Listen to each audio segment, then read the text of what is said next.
Ladies and gentlemen, welcome to another edition of the Don Mafia Report. You read that title correctly. There is quite legitimately no excuse for the Buffalo Bills to not make it to Santa Clara in February. This is hands down the most easy path, I think, that I have seen from this Buffalo Bills team, and we are going to unpack exactly why. And I feel like all of your expectations should be raised to the exact same height. I'm super excited to dive into that. I also want to give credit to some of the unsung heroes of this year's Buffalo Bills team, some position groups, some players on the defense that aren't getting enough love, as into why this team has cracked 10 plus wins for the past 7 years, something only 7 teams in NFL history have been able to accomplish. All right. So we're going to continue our celebration today, right before we shift focus over to the Cleveland Browns matchup, which will be occurring next Sunday. I ask each and every single one of you as you are coming in, please do me a favor, hit that thumbs up sign. It's the easiest way to show love over here on the Don Mafia channel. And then also let me know where you are tuning in from. I am always curious to see how far Bills Mafia extends. What corner of the continental United States, what corner of the globe are you tuning in from? Let us know and introduce yourself to everybody else in the chat. We are building an awesome family over here. That much I can tell you.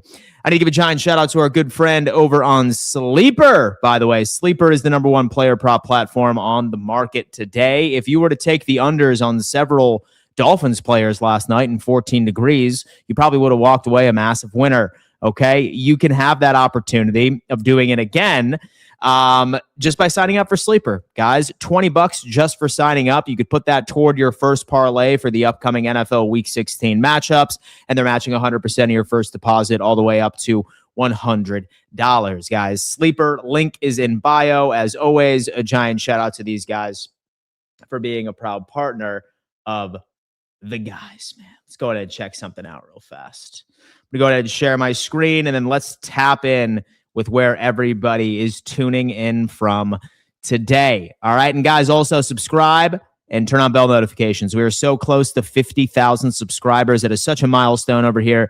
I would not have been able to do it without you, and I appreciate that. Thank you so much. We have Jonas is saying, Dan's probably just waiting for the Pats fans to drop off and go grab their pizza rolls off of the table since their mommy just yelled at them. Jonas Burtis is coming in. One thing I saw, somebody actually put this in my mentions, and I'm going to confirm this right before I let you guys know, but somebody in my mentions just said that Drake May has a career 0-12 record when trailing in the fourth quarter. I'm going to confirm that right now with my sources, and then we will get into that. What is Drake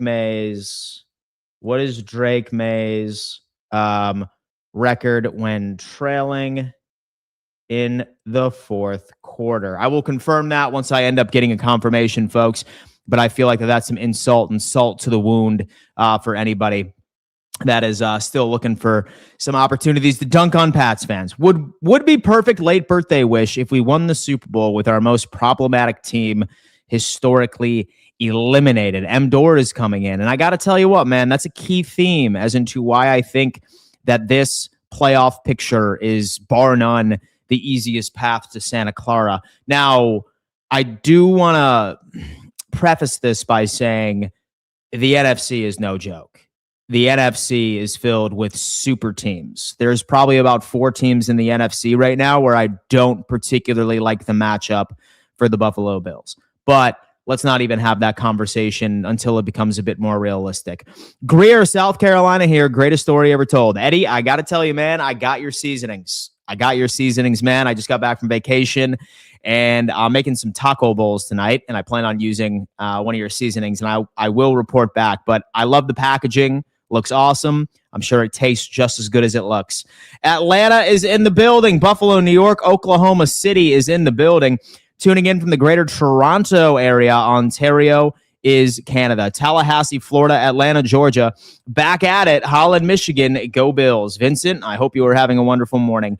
In Elizabeth, New Jersey today. Good morning, Dan. Let's go Buffalo. Derek, what's going on, my friend? How you doing? Aaron, New York, South Buffalo, Ontario, Canada is here. Salem, Virginia, El Paso, Texas. Go Bills from Kansas. Arkansas is in the building. Tampa, Florida. Go Bills from Geneva. Tonawanda is in the building. Aaron, New York. Toledo, Ohio. Go Bills from Southern California. I love it. Unless the Rams don't even make the Super Bowl. They very well could get a random legacy game from one of the lower seeds. Who knows? Anything could happen at this point. I mean, we don't need to win the AFC.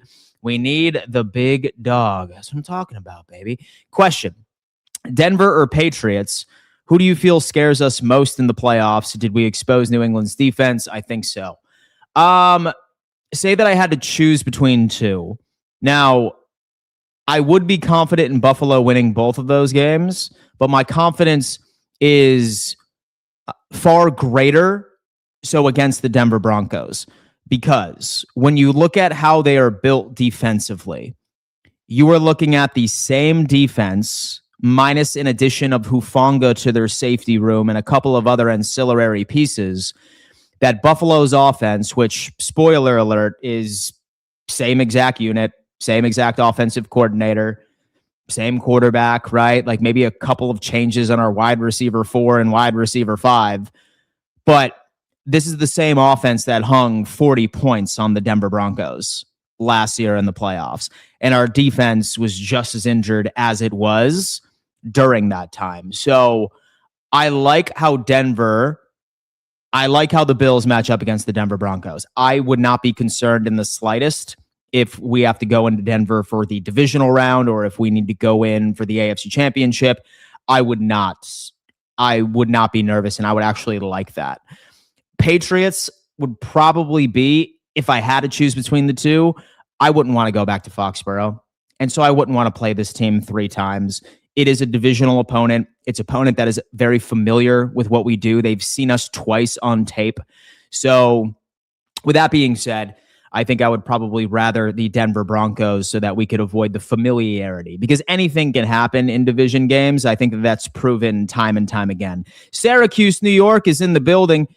Corning, New York is in the building. Go Bills from Saratoga, New York. Go Bills. Let's talk about that. SLC, Utah. Chesapeake, Virginia is in the building. Go Bills. Dundee, Florida. Let's talk about it. Okay, so according to what I've seen, and we can share this instead, it's just Sumer brain. Drake May's record when trailing in the fourth is 0-3. No successful comeback in 3 attempts during the 2025 season. I'm going to have to double check this and see if this is a real thing. Okay. Sometimes AI is not particularly correct, but Drake May's record when trailing in the fourth quarter is 0-3. No successful comebacks in 3 attempts during the 2025 season. Can you include 2024 as well? Okay, let's talk about that bad boy. Let's talk about that one. Josh Allen could do more trick plays like last year on the Cleveland Browns. We need him to do a hurdle over somebody for real. I mean, really, at the end of the day, he's getting very close to 30 years old. I am fine if his hurdling days are behind him.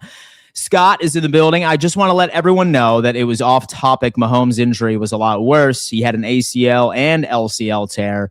He had surgical repair this morning. Yeah, man. When it comes into the Kansas City Chiefs, I feel awful for the fan base. I feel awful for Patrick Mahomes. He's not going to be back next year. Soonest I think that he could realistically come back, some Chiefs fans are hoping for October. He's not going to be back until November.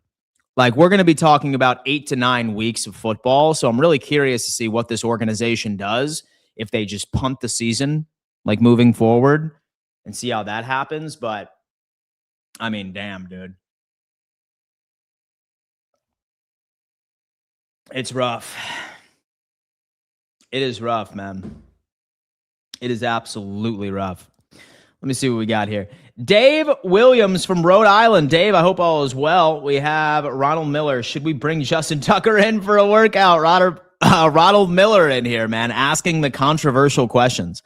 That's a great question, in fact, because we ended up learning some news that Matt Prater ended up pulling a quad. And we'll actually start off with that piece of information because, wow, we have not had good luck with kickers this year. And that's even including punters as well. We are on our third punter. We are now on our second kicker, if that goes into it. But as many of you know, Matt Prater was out this week, at least confirmed by McDermott, with a quad injury. You ask Thigh Doctor.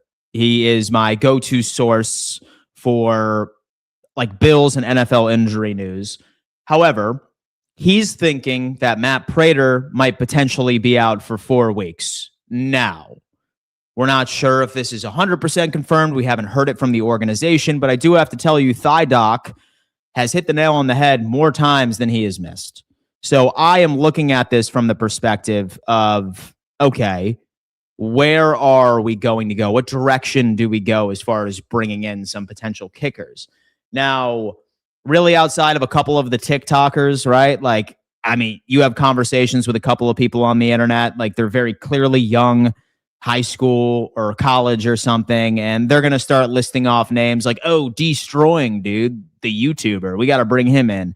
Or like all these social media personalities that haven't kicked in God knows how long.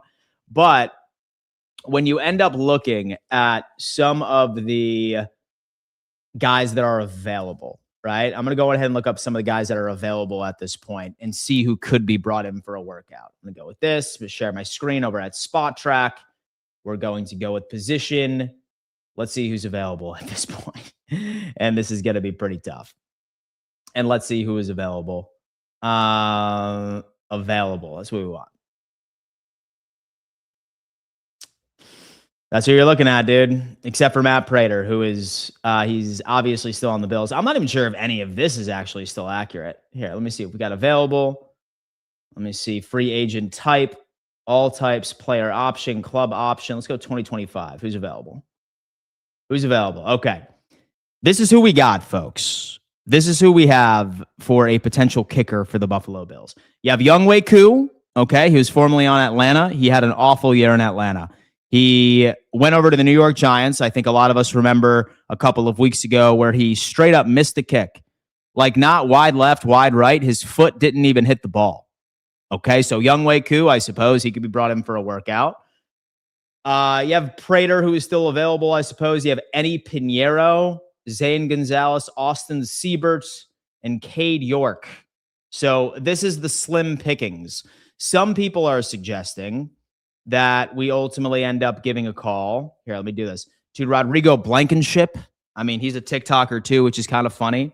He's been like doing this TikTok series where he recreates each and every single kick that happened on each like respective NFL week. I'm not sure if he's ready. He like, I mean, God, like how long has he been out of the league now? 3-4 years? When was the last time he played? Does anybody know? So he could be it. And then last but not least, if like you really want a nightmare for PR, do you bring in Justin Tucker? Here's my situation. Here's my look on it, right? When it comes into Matt Prater being out, okay, I'm going to go on ahead and pull up an image so that way you guys can see pictures, especially since I know that you guys are picture people. You know what I mean? And so you read picture books. I'm just kidding. So do I. I don't think that Buffalo is going to be bringing in a high-profile kicker to come in for 4 games for a variety of reasons. Number one, this offense has clearly hit its stride. This offense has been one of the best scoring offenses in the NFL for the past 4 weeks. We are the number 1 offense in the NFL in the second half. We don't have trouble in the red zone. We've really been able to turn it on. And does anybody even remember the last couple of field goal attempts that Matt Prater had within the past 3 weeks? Not many, right? It's been not many. In fact, I'm kind of curious now. Let's look up Matt Prater's stats in 2025. Let's see. Okay. So he's had 1 field goal attempt. So 1 against the Bengals. Patriots is still not here. He had 2 against the Steelers. He had 2 against the Texans, and he had 1 against the Buccaneers. He's not a team that is regularly going out there for about 3 to 4 field goal attempts. So at the end of the day, I don't particularly think it's that necessary.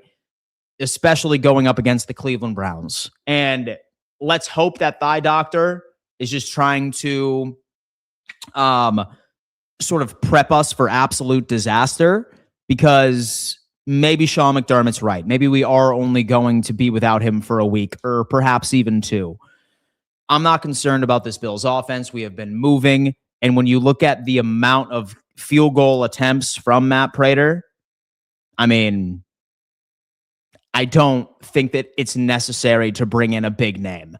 Worst case scenario, just bring in somebody like a Cade York for a game or something, or somebody that perhaps was working out with us in training camp that's at least semi familiar with our overall special teams unit and is familiar with the holder. That's my overall take when it comes into Prater, but we shall see. And just have Ray Davis kick. No. Oh, man. Look, Ray Davis has been wonderful this year, okay? He has been a godsend when it comes into his kick returning abilities. I would probably put Ray Davis in the top 3 as into the reason why we came back and beat the Patriots this past Sunday. He's good at it, man. He is just great at it. And shout out to our special teams coordinator for adding that extra wrinkle of putting Reggie Gilliam as your lead blocker in all kick return plays. It's been good, man. It's been good. We have this. Hate to say it. Great win. Henderson is amazing. Tom Brady, thank you so much, man. I appreciate you, brother. KC needs an entirely new system and do what we do, to be honest with you. So I don't think Kansas City is done, right? So I particularly look at the Patriots dynasty back in the day. And if you notice, with Kansas City is basically on the exact same path, because New England, they won like 3 Super Bowls within their first 5 or 6 years. Then they ended up going on like a 10-year drought where they didn't get a Super Bowl victory. And then ultimately they ended up adding on like 3 or 4 more afterwards. So I think that's what's going to happen to the Kansas City Chiefs, because you think that the Chiefs next year, I'm not sure who they're going to bring in as a bridge quarterback for Mahomes to get back. Are the Chiefs even going to be any good? If I am Brett Veach, then I'm walking away from Chris Jones. Travis Kelce is probably retiring. I'm probably going to get away from some of those older contracts. It would not hurt this Kansas City Chiefs team and to have a couple of top 10 or a top 15 draft pick. You go out there and you trade Chris Jones for some draft capital. You trade a couple of other guys that are getting older but still have value. And you are hooking up Pat Mahomes when he's 32 years old with a bunch of very young and talented personnel going into the 2027 year. So I think that the Chiefs are probably going to be on a bit of a rebuild or a retool. I still think that they're going to be playoff contenders in 2027 next year. I don't see it being a good season for them, but that's kind of where I think that it's going to go. Dwayne, I'll still take the 6th seeding this year over the 2nd. It would have made more sense for us to get it if Kansas City were in the playoffs, but I don't think we can beat any team without home field advantage. We have Dwayne. Why do you feel that way? Why do you feel that way? Because when it came into all of the teams that are current playoff teams, we have beat them in their home stadium, right? So you look at the Buffalo Bills record. ESPN NFL standings. Let's go with this. So you go away, and the Buffalo Bills are 4-3. With the away games in which that we have won, I'm going to go ahead and look at the schedule, Bills' schedule. And yes, I understand we lost all 3 of our games on the road, right? All 3 games I think that we probably should have won, right? Games in which where we saw the turnover bug haunt Josh Allen. We saw some gaffes all over the field. Losing on the road has only been to teams that aren't going to the playoffs, right? We lost to the Atlanta Falcons. not going to the playoffs, right? We lost to the Miami Dolphins, which I think by this point, I think we have all acknowledged that that was just a fluky game, was something with Mike McDaniel was coaching for his job. And the third loss, once you end up getting into it, was here, let me double check and see. And so it's the Houston Texans. Solid defense, a playoff team indeed, but a solid defense at the end of the day. We have won 4 road games, okay? We have ultimately ended up beating the Jets. We ultimately ended up beating the Panthers, who are a playoff team, by the way, or flirting with the playoffs. We ultimately ended up beating the Pittsburgh Steelers, and we ultimately ended up beating the now 2nd seed, almost 1 seed, the New England Patriots on the road. So I'm not buying into that whole we can't play on the road type of thing.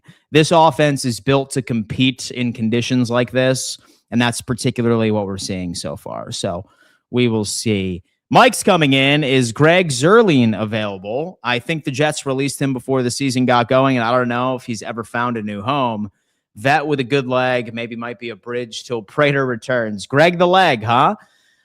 I feel like I wouldn't be too upset about it, right? I feel like I wouldn't be too upset about Greg the leg. Problem is that he was cut for a reason. He was struggling very much so at the beginning of the year. But then again, I don't think that we need a permanent solution being brought in. Even if Prater is out for 4 weeks and he's good for the playoffs, cool, sign me up. And when you look at Prater's overall attempts or field goal attempts, it's not very many. So when this Buffalo Bills team is on, they're getting into the end zone. It's just how it is. Let me see. Bills add 2 fourth-quarter wins. Can't keep that up. I mean, are you sure? And so you sure? We've done it, 3 times? 3, actually. We did it in the Ravens game in week 1. We've done it against the Cincinnati Bengals, very high-powered offense. And we did it against the Pats as well. So by figuring it out, or second half wins, rather. So here's the deal. We're on the exact same page, Robert. I want to see this team play a full game, okay? Like, go out there and dominate from start to finish. But that's just not who we are. The one thing that should at least give you confidence, and I hope all of you walk away from this stream at least starting to flirt with the idea that even if the Bills are down by a deficit going into the half, that things are on the up and up. It's hard for me to ever count this team out regardless of the point margin, because they have just made 3 wild comebacks and overcame crazy deficits. From the Ravens, 45-21, I think, or 41-25 something, won that game. Have the Bengals, who were up by like 12, and you had the Patriots at one point who were up 21-0. So when you account for the fact that Buffalo has the best offense in the NFL for the second half, we averaged 19.5 points in the second half of football every single year. The second team below us is averaging 15. So it just goes to show you how like this offense just adjusts for some odd reason. And the defense too. Like, we could be mad at the defense all we want, but at the end of the day, we're 7th in the NFL for points allowed. We are only allowing an average of 9.5 points on each and every single second half. And we're accomplishing that. With a CVS receipt of players on the injury report. It sucks. It's not good for my blood pressure, Robert. I can tell you that. And you and I are on the exact same page. I need like this team to play full football, but we will see. We have Joseph saying, bring Norwood back. I don't know about that, brother. Bills are going to beat the Rams in the Super Bowl 49-45 when down 28 by halftime. Don't tell me that, man. Don't tell me that. What will the playoffs look like if they started today? I think they'll look like they are now with us as the 6th seed. Well, great question. Great question, my friend, because I always like looking at the numbers, okay? And I always like seeing per DVOA, per the opposing team's strength of schedule, where are the Buffalo Bills more than likely going to fall in playoff seedings? And I was able to come up with this one right here, folks. If the Buffalo Bills make the playoffs, they currently have a 97.4% chance of getting into the dance. An absolute miracle would have to happen for the Buffalo Bills not to get into the playoffs. They have practically clinched. Now it comes into seeding. And the two most likely seeding scenarios are the 5th seed and the 6th seed. The 5th seed is sitting at 39.4%, and the 6th seed is at 25.5%. What do the current playoff standings look like? Well, let me show you what we got. Let me show you what we got here. And this is one of my favorite articles that I have been really diving into. And I highly suggest that you look into this FTN fantasy. This specific article is actually free. It gives you rolling, updated division winners, what seed they're likely going to get, potential Super Bowl matchups, the whole nine. But more than likely, if Buffalo ends up getting the 5th seed, we are going to travel to whoever wins the AFC North. And per FTN DVOA, this is who they think wins the division. They think that there is a 72.8% chance that the Pittsburgh Steelers are going to win their division. That's how it is, right? That's how it is. They have a 72.8% chance of winning their division, meaning that they more than likely would be the 4th seed. Okay? And the Baltimore Ravens are sitting at 27.2%. So something to see there. As far as seeds, this Pittsburgh Steelers team is likely the 4th. And like I said, this Buffalo Bills team would be the 5th based off of strength of schedule. It's just how it is, right? Going to Pittsburgh, in my opinion, best possible matchup we could have. Best possible matchup we have had. Last night when I was watching the Steelers and the Miami Dolphins game, did you know that that team has not scored more than 7 points in the first quarter for 64 games? I think that would be a time for us to start to get things going offensively. I think that's what it would be. We have this, and we have prediction 9077 or Pittsburgh, Jacksonville, and or Denver. It's hard for me to see Denver not getting the 1st seed, man. It's hard for me not to see it.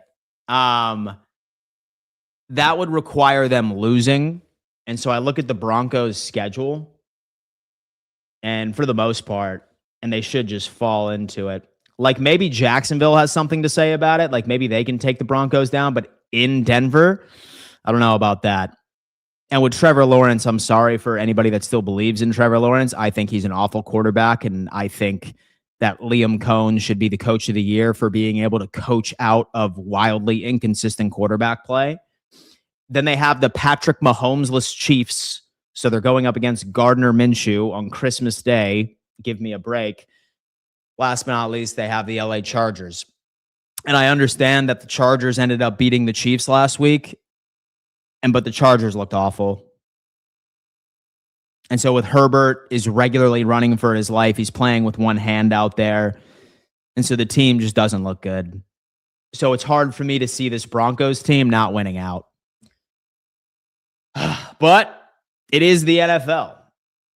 It is the NFL. But anyway, let's go ahead and get into why I brought you in here. Why are my expectations so high? Okay? So high on the Buffalo Bills finally making it into the Super Bowl. I think a lot of it is boiled down to this take and this take only. What has prevented this Buffalo Bills team from making it for the past 5 years? The easy answer would be Patrick Mahomes and Joe Burrow. Never mind, both of them are officially eliminated from the playoffs as we speak. But at a more granular level, it is elite quarterback play. When you look at the AFC championships of God knows how long, name an AFC championship in recent memory where you have not seen an elite quarterback on each team going at it. Same couldn't be said about the NFC, right?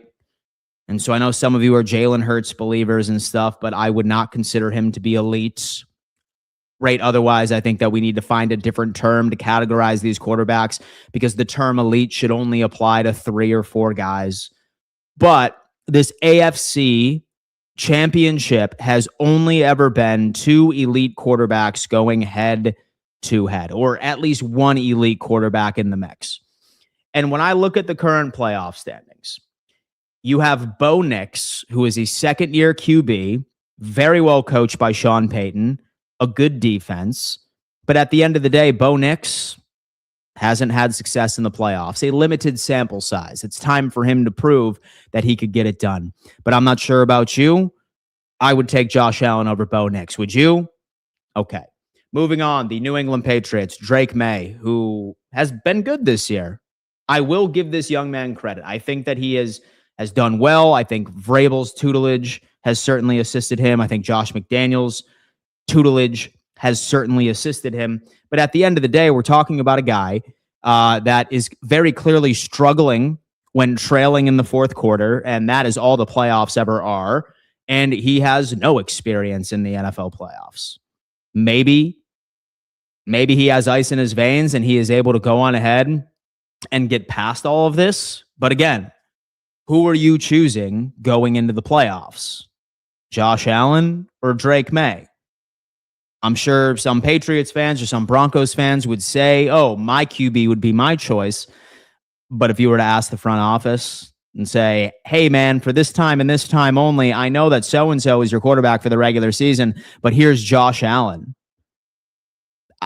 And so I guarantee you each and every single front office would put Josh Allen in there like that. 0 questions asked. Followed by the Jacksonville Jaguars with Trevor Lawrence. Known choker in the playoffs. Known. And by choker, I don't want you to think that I'm talking about wins. I'm talking about production. I'm talking about playoff performances. I'm talking about them doing their 1/11th. Trevor Lawrence has been awful right within his limited sample size of this. You have Aaron Rodgers at 42. Maybe you could make an argument that you would want Aaron Rodgers as your playoff quarterback 10 years ago, but now, no way. 0 way. He is also playing with one hand. You have Justin Herbert, again, a known playoff choker.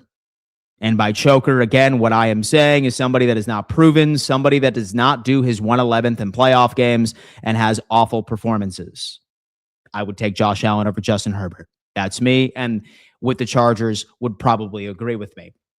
And then CJ Stroud, who has had a playoff win in his career, okay, has had some sort of success. But I think at the end of the day, I mean, come on, who are we fooling? You're going to pick Josh Allen over this. Same thing with the Colts, Phillip Rivers. Shout out Phillip Rivers, though. And then maybe if Baltimore finds their way into the playoffs by themselves, I think Baltimore would also take Josh Allen for a playoff run. I do. I just do. Right? Because while Lamar has been a 2-time MVP, he is awful in the playoffs. You cannot disagree with that. Stats are stats. Numbers are numbers. He's just not good in the playoffs. So why I'm getting into all of this is this Buffalo Bills team has the most important position figured out.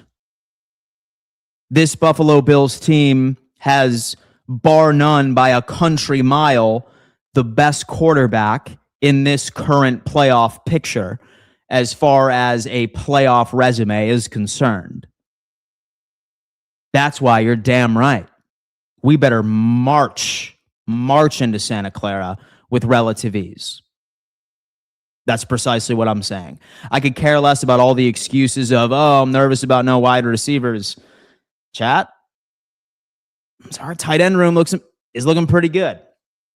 Why I think a lot of the whole wide receiver conversation frustrates me so much, and granted, this offseason, make no mistake, I do want this team to go out and add a wide receiver, right? Like via free agency and the draft. But why people are discrediting this team and saying, oh, like they're not Super Bowl caliber team because they don't have a wide receiver on the outside, they failed to acknowledge this. And I have a feeling you guys are about to go absolutely nuclear once I showed you this. Let me show you this bad boy. Something I feel like you need to appreciate. Right now, so the Buffalo Bills' 2 tight ends on this team are number 1 and number 10 in the NFL for DVOA. Dalton Kincaid is 3rd in EPA, and granted, he's only played 10 games so far. He's missed a couple. He is 2nd in EPA per target. He is 1st in DVOA. He is 1st in DVOA. Best tight end in the NFL DVOA. And Dawson Knox is 10th in DVOA. There are 32 teams in this league, folks. And we have 2 of the best tight ends in the league in the top 10. And don't you dare sleep on Jackson Hawes either. His snaps are limited. I was unable to pull his statistics because his snaps are so limited, but he's been a baller too. We got that. And last time I checked, right, as far as this is concerned, let me show where my boy just put this. Let me see where my boy Kevin just put this up real fast. Hold up. Right here. Nope.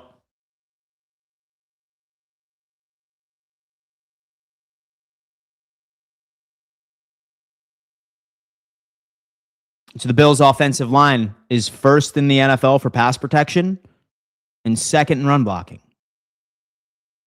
James Cook, 2nd in rushing yards.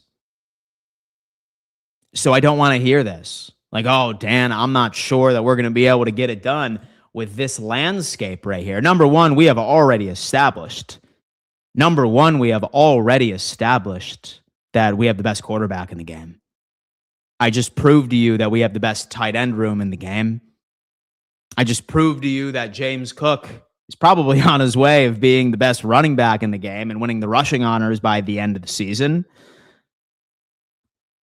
And the offensive line, top 1 and top 2. No excuse. No excuse. That's how it is. Oh, and then, by the way, Shakir, okay, he's top 5 in yards after the catch. How about that? He's top 5 in yak. There's no excuse this year.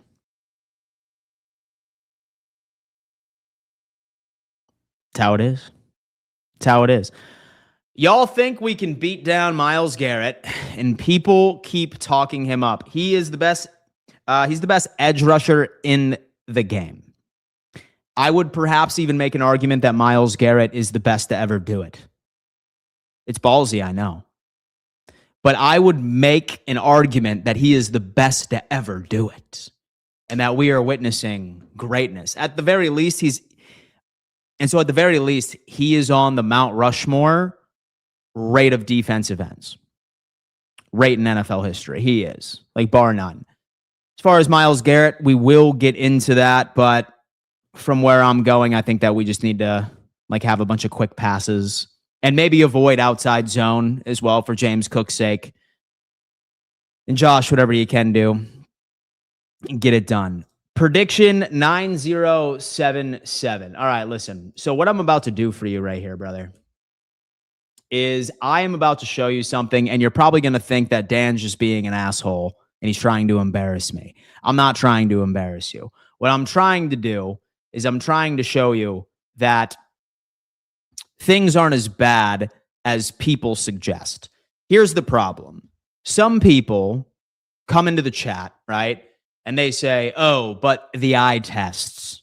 What's the eye test for you specifically? When you're 6 beers deep by the third quarter, or are you waiting until the following day and watching somebody else react to film? Okay? Here's the problem. If you watch YouTubers that react to film specifically, I want you to go into this understanding, okay, that they are only picking 7 to 8 plays. And very oftentimes they are the 7 to 8 plays that have triggered the most emotional reaction out of you from the previous game by itself. When everything is implemented in totality, that's about 15% of the game. It's about 15% of the game. But what I think you're going to love right here from this Buffalo Bills team, right here. Right now with Josh Allen, 13th in the NFL for 40.9%, right? That is 13th in the league. It's 13th in the NFL. It's not elite by any stretch of the imagination, but look at who number one is, 50.3%. I feel like when people use that same old tired excuse of wide receivers aren't creating separation, number one, they have this false notion in their mind that there is some magic offense out there that is gaining separation 90% of the time or 100% of the time. That's not a thing, guys. That is not a thing. Like, that does not exist. While the Bills rank 13th in average separation, meaning that at any given snap, 40% of the time a wide receiver is wide open, and that could be underneath, or that could be in the flat route, or that could be against zone coverage. A wide receiver is open. But again, you're watching people watch film, and they're only giving you 6 to 7 plays, which accounts for a very small percentage of what is truly going on the field. That's why I always encourage, if you truly want to watch film by yourself, watch every single snap of every single game. If you do not have time for that, look at the data. And the data suggests that it's not all that bad. Yes, with Josh Allen, it's 13th in the NFL, but I mean, look, it's just a 10% increase from number one, and Aaron Rodgers has the most, followed by Wentz, which is hysterical, followed by Kyler Murray. Here, actually, you know what I'm going to do? Here, let me actually filter it out by games as well, because there are a couple of players here that greater than, let's go, I don't know, we'll go 10 maybe. Let's see. Okay. So when you account for this, oh my God. So the Buffalo Bills are 9th in the NFL for separation. So we can go ahead and just lock it in here. Or actually, we'll just go to offense here. Let's go to offense. I think this is going to give us a better situation here. It's got open percentage right here. So you have the Buffalo Bills are currently 11th in the NFL, 40.5%. And Pittsburgh is at 49.7% as far as open percentage. So say that we're going to like claw at like 9%, then okay. Again, I just want to remind everybody that no offense on earth exists that has over 90% separation. Like, nobody does. And always remember, when you're watching YouTubers react to film, you are seeing at most 10% of the game. At most. Separation ain't bad. Like, maybe downfield it is. Like, maybe it could be better. But all in all, and so there are answers, like, on this team. It's just how it is. Let me see. Bluegrass Picker 1204. As a Chiefs fan, I'm rooting for the Bills for the rest of the year. Bluegrass, I appreciate you, man. Thank you so much. We could use some positive energy in here. And so our wide receiver separation by 20 yards downfield. How many attempts do you really think are downfield, though? Compared to where it is. Like, we're like nitpicking at what, like 20 attempts?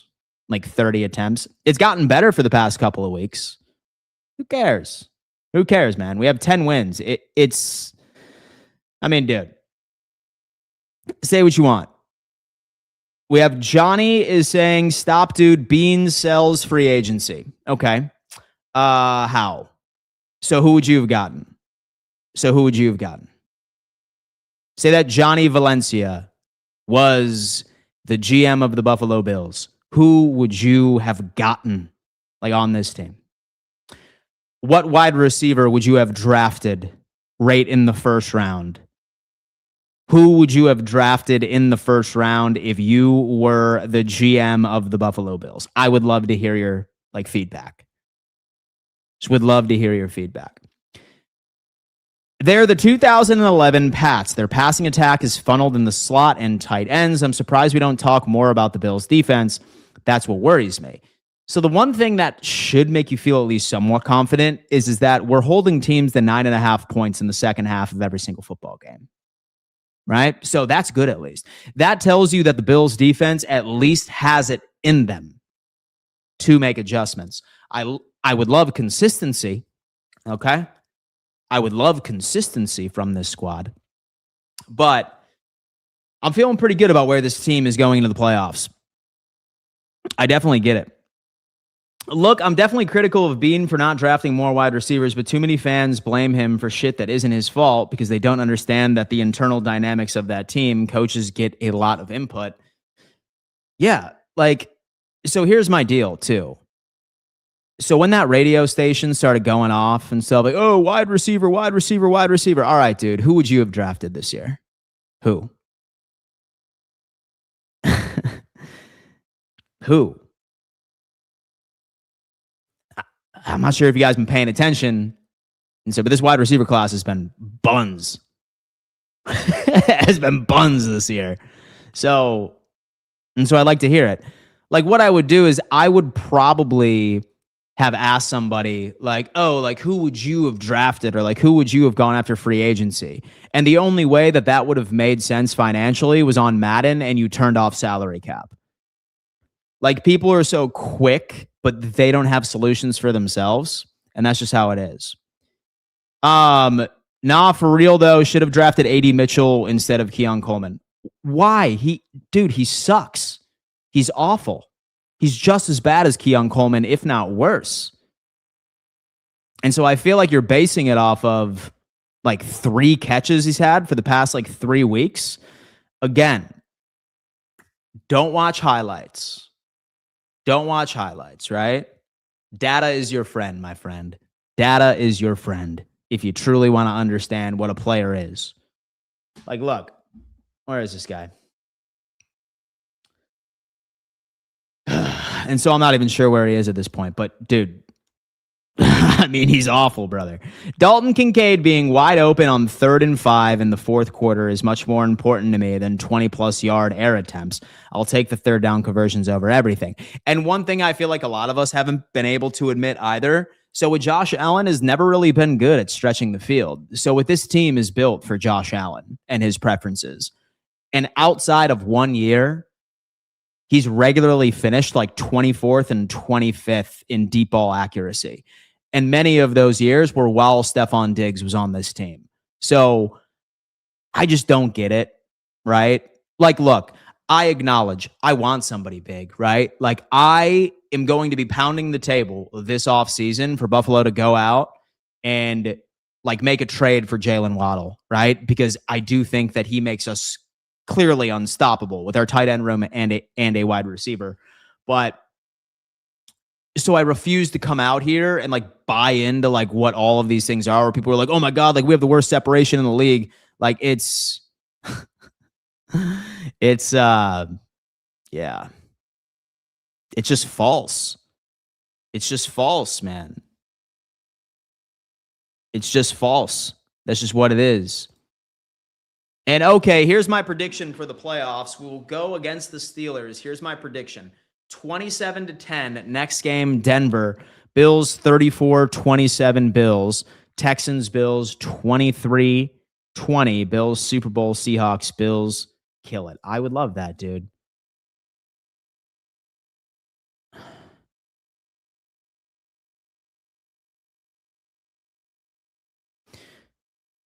You have AD runs a 4-3. And so you have 80 runs a 4-3. At least he would have been a deep threat instead of a cookie threat like Coleman. Bro. And so look at Xavier Worthy. He sucks too. And so people are just so obsessed with speed and speed alone. Oh my God, the 40-yard dash. Here is a list of players that have ran a 40-yard dash, a sub 4.2. Okay. You have Maxwell Harrison. Okay. And just wide receivers recently. You have Dante Thornton Jr. from Tennessee. Yeah. He's been lighting up the league. You have Chamiri Dyke A 4-3-4. Wow, great. Actually, here, let's go to 2023 and see if we remember any of these names. Trey Palmer. Yeah, y'all have no idea who he is. 0. 4-3-40. Darius Davis. 4-3-6-40. Yeah, you have no idea who he is. Matt Landers. You have no idea who he is. Marvis Mims. Maybe you do. You have Jalen Hyatt. Stellar career. Jacob Copeland. 4-3-2. Yeah, you have no idea who he is. 2022. Let's go in here again. You have Tyquan Thornton. 4-2-8. Stellar career. You have Velus Jones, wide receiver. 4-3-1. Oh my God, future Hall of Famer. Calvin Austin, 4-3-2. Clearly the number one. Bo Melton. And so the whole obsession with speed is just crazy to me. It's just nuts to me, dude. It's nuts to me. It's crazy. When Josh wants to go deep and can go deep, we haven't had a receiver who can run under the ball and track it because he isn't that accurate deep, but he can throw it a mile. Needs someone who can go get those. Alec Pierce is the name. And too much emphasis on speed and 40 time. Look at Beasley, zone buster who could read coverage. Kelsey, slow ass, same. Larry Fitzgerald, slow but incredible route runner. Diggs, 2, 4-5. Look, so the Buffalo Bills have been facing a lot of zone coverage this year. Separation does not mean anything when you're facing majority of the time zone coverage. It's about guys finding space and being good route runners. It's just how it is. And so I want a wide receiver too, but it's moot right now. We have a strong run game, and everyone except Houston has to be in base to stop our run game, which gives Knox, Kincaid, and our running backs plus matchups for sure. Look, and so I acknowledge that I do want to get a wide receiver with this offseason. It's because I think that it shreds every single doubt from this offense, right? But I still think this team could win a Super Bowl with our current roster. And when people try to go out there and say that Josh has zero help, come on. Come on. Come on, dude. It's just a lazy take. It's just a lazy take.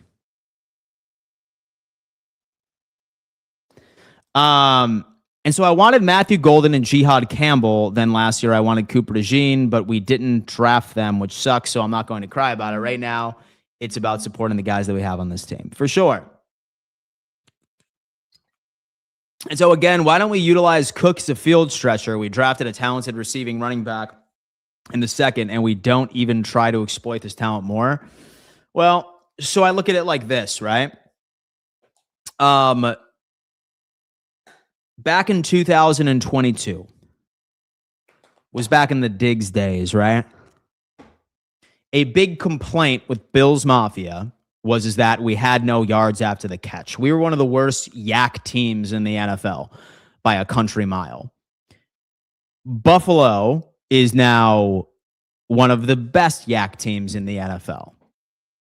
And there's this made-up narrative that our receivers create zero separation, but we'll just go with it. And so I think we're better set up right now from a personnel perspective to actually make a run.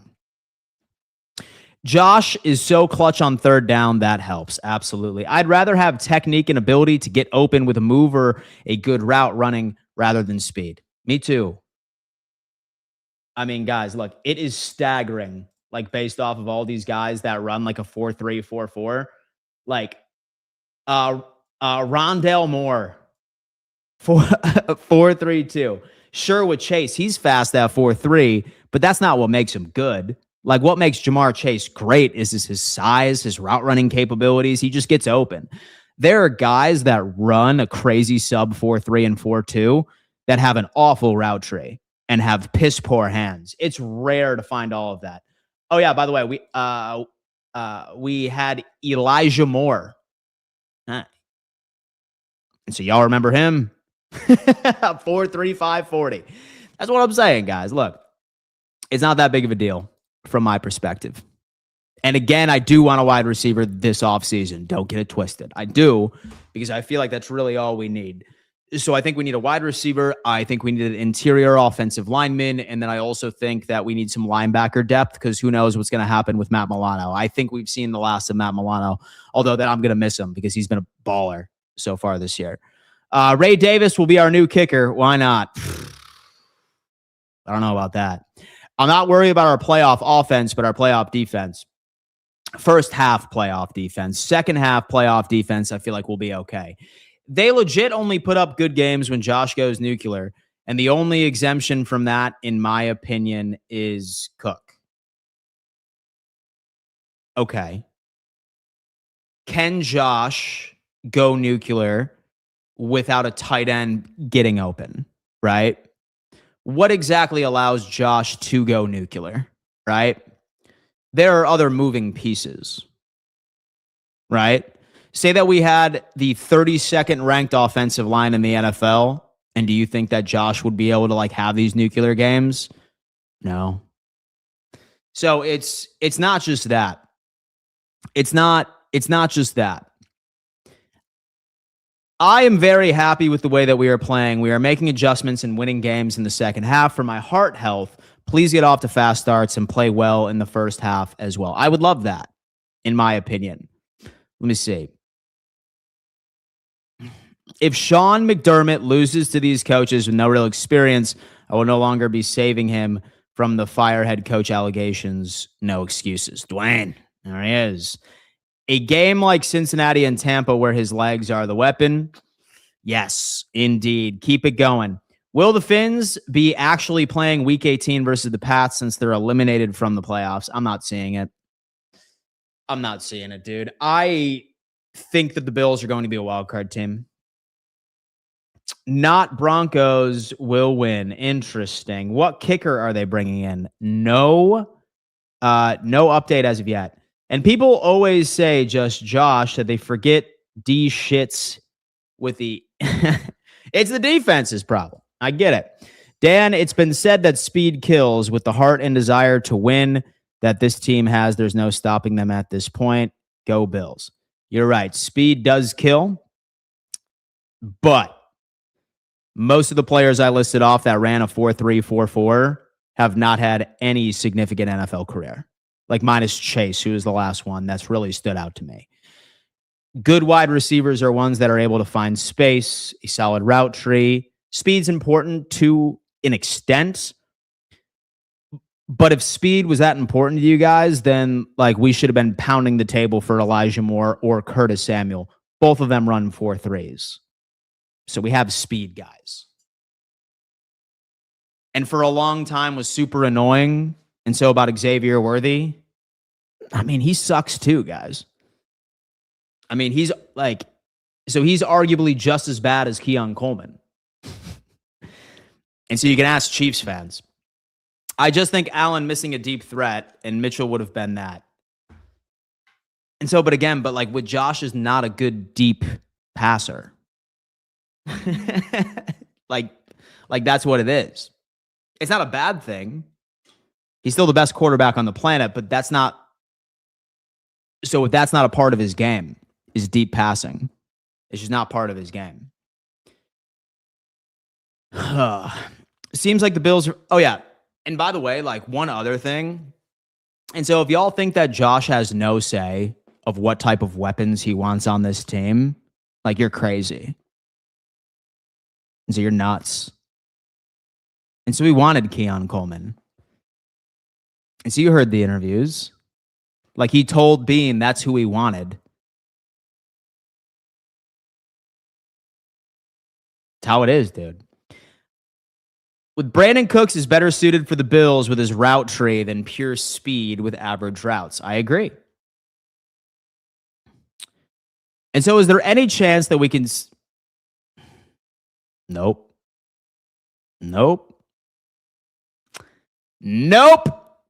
Bills reach Super Bowl 60, a tall task. You can't get me, brother. I feel like we need to let Brandon Cooks blend into our offense. I agree. And so imagine a healthy Mecole and Cooks on the outside, for sure. And so with Mecole Hardman, his practice window might be elevated this week. It's got to be pretty sick. Josh needs to quit whispering in Bean's ear.